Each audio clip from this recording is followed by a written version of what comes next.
હવે મને એવી ખબર નથી દિનેશભાઈ બાંભણિયાએ જે કાંઈ તમને વાત કરી હોય એ એનો વિષય છે. મને કાંઈ જ ખબર નથી ને દિનેશ બાંભણિયાને હું જોઈએ ખાલી ઓળખું છું.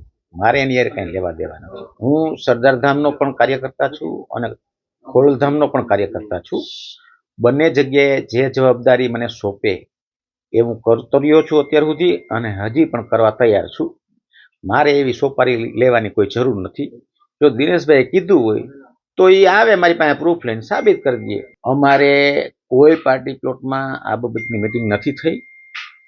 તમે એને લેતા આવો અહીંયા, મને કહે કે આ પાર્ટી પ્લોટમાં આ રીતથી મિટિંગ હતી.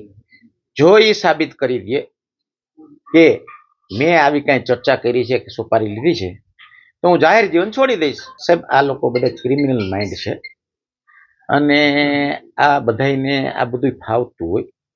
હું જે બોલું છું એ સત્ય છે. હું સાચો હતો એટલે જ હું હોસ્પિટલે ગયો, પોલીસને બોલાવી.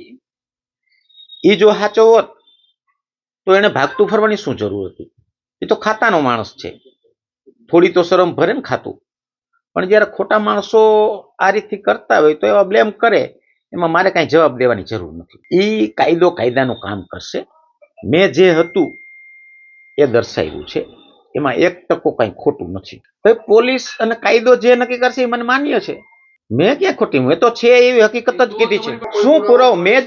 મેં જોયેલું છે તો એથી મોટો પુરાવો શું હોય? પોલીસ કહે તો એનો વિષય છે, મને તો એવું કાંઈ પોલીસે કીધું નથી. અરે ભાઈ, હથિયાર હતું અને હતું. ભવિષ્યમાં જે થશે એ પ્રમાણે અમે એક્શન લેશું. વડીલોની સલાહ લેવું, વકીલની સલાહ લેવું.